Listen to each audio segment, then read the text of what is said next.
प्यारे मित्रों, संबोधि classes YouTube channel पर आपका स्वागत है। इस वीडियो के द्वारा हम लोग मध्य पाषाण काल और नव पाषाण काल के बारे में अध्ययन करेंगे। हमारे लिए सबसे पहले यह ध्यान में रखना अनिवार्य है कि मध्य पाषाण काल की सूचना हमें सीएन कार्लाइल के द्वारा सबसे पहले प्राप्त होती है। सीएन कार्लाइल ने 1867 ईस्वी में लघु पाषाण उपकरण की खोज की सिंहल क्षेत्र में। मध्य पाषाण काल में लोग जो होते थे या मनुष्य जो होते थे, अब वे बड़े जानवरों के साथ साथ छोटे जानवरों का भी शिकार करने लगे, मछलियां पकड़ने लगे और पक्षियों का शिकार करने लगे। ऐसा इसलिए संभव हो पाया क्योंकि समय के साथ साथ उपकरण के निर्माण में तकनीकी विकास हुआ या प्रौद्योगिकी विकास हुआ।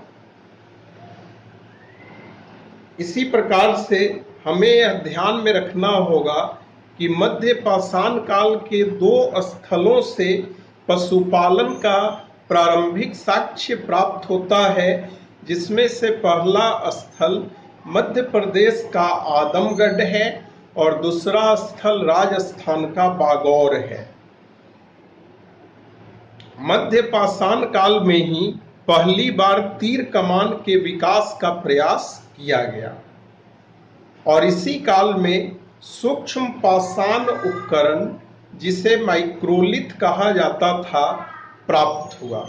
माइक्रोलिथ या सूक्ष्म पाषाण उपकरण जो होते थे, उनकी लंबाई 1 से 8 सेंटीमीटर तक होती थी। मध्य पाषाण काल के कुछ स्थलों और उनके संबंधित राज्यों का नाम हमारे लिए ध्यान में रखना अनिवार्य है, जैसे पश्चिम बंगाल में वीरभानपुर, गुजरात में लंगनज या लंघनज, तमिलनाडु में टेरी समूह, मध्य प्रदेश में आदमगढ़, राजस्थान में बागौर और गंगा द्रोणी अर्थात उत्तर प्रदेश में सराय नाहर राय एवं महादहा मध्य पाषाण काल से संबंधित प्रमुख स्थल हैं। सराय नाहर राय और महादहा से हमें स्तंभ गर्त का साक्ष्य प्राप्त हुआ है। इसी प्रकार से बागौर से पाषाण मतलब पत्थर और लोहा का उपकरण प्राप्त हुआ है और मानव कंकाल प्राप्त हुआ है। भीमबेटका से मानव अंत्येष्टि का प्राचीनतम साक्ष्य प्राप्त हुआ है। इसी प्रकार से युद्ध या मानवीय आक्रमण का पहला साक्ष्य हमें मध्य पाषाणिक स्थल सराय नाहर राय से प्राप्त होती है। महादहा से हमें एक साथ स्त्री और पुरुष को दफनाए जाने का साक्ष्य प्राप्त हुआ है। लंघनज, सराय नाहर राय और महादहा से गर्त चूल्हे का साक्ष्य प्राप्त हुआ है। गर्त चूल्हा, आपकी जानकारी के लिए हम बता दें कि गर्त चूल्हे में जैसे दोनों तरफ से ऐसे कर दिया जाता है, दोनों तरफ से चीरते हुए उसको मिट्टी हटा करके ऐसे कर दिया जाता है और उसमें जलावन दोनों तरफ से लगाया जाता है और बीच में ईंट रख करके उसके ऊपर बर्तन रख करके खाना बनाया जाता है। तो पहली बार गर्त चूल्हे का साक्ष्य गुजरात के लंगनज या लंघनज और उत्तर प्रदेश के सराय नाहर राय और महादहा से प्राप्त होता है।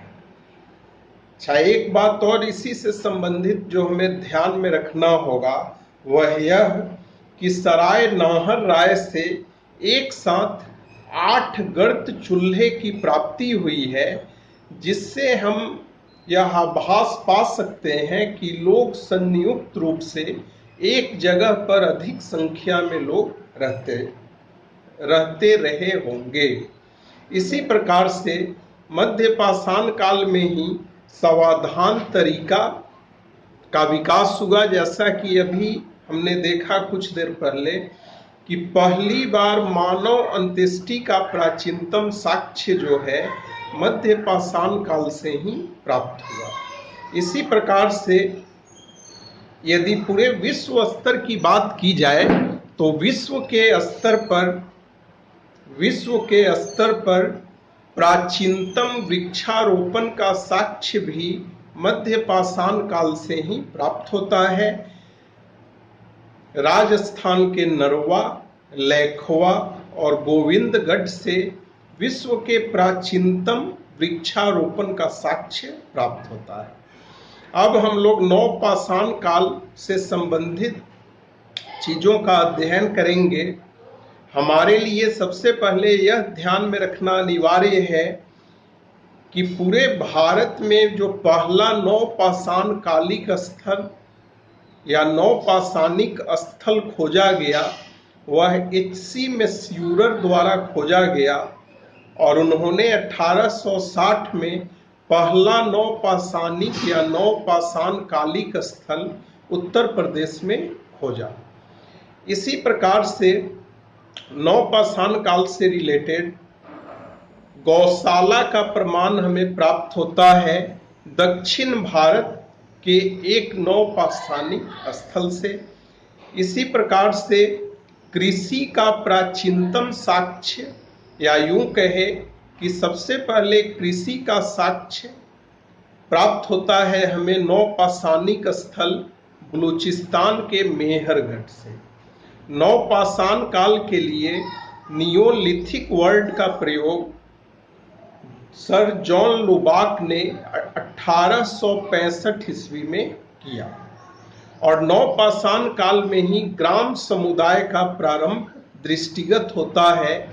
कहने का आशय यह कि गांवों का विकास सबसे पहले हमें नवपाषाणिक या नवपाषाण काल में ही देखने को मिलता है।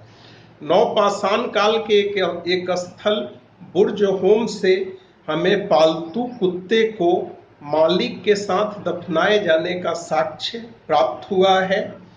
इसी प्रकार से धान की खेती का भी प्राचीनतम साक्ष्य नवपाषाण काल से ही प्राप्त हुआ है और नवपाषाण काल में उत्तर प्रदेश के बेलन घाटी में स्थित कोल्डिहुआ से धान की खेती का प्राचीनतम साक्ष्य प्राप्त हुआ है। नवपाषाण काल के ही एक और स्थल चौपानी मांडो से हमें मृत भांड या मिट्टी के बर्तन के प्रयोग का प्राचीनतम साक्ष्य प्राप्त हुआ है। तो मित्रों, पिछले 3 वीडियो के द्वारा हम लोगों ने पूर्व ऐतिहासिक काल के परिचय से संबंधित चीजों का अध्ययन किया, पूर्व पाषाण काल से संबंधित चीजों का अध्ययन किया और आज के वीडियो के द्वारा हम लोगों ने मध्य पाषाण काल और नवपाषाण काल से संबंधित चीजों का अध्ययन किया। यदि आपको यह वीडियो पसंद आए तो आप अपने इस चैनल को सब्सक्राइब कर लें, वीडियो को लाइक करें, वीडियो के कमेंट बॉक्स में कमेंट करें और अपने मित्रों के बीच शेयर करें। आपका बहुत बहुत धन्यवाद।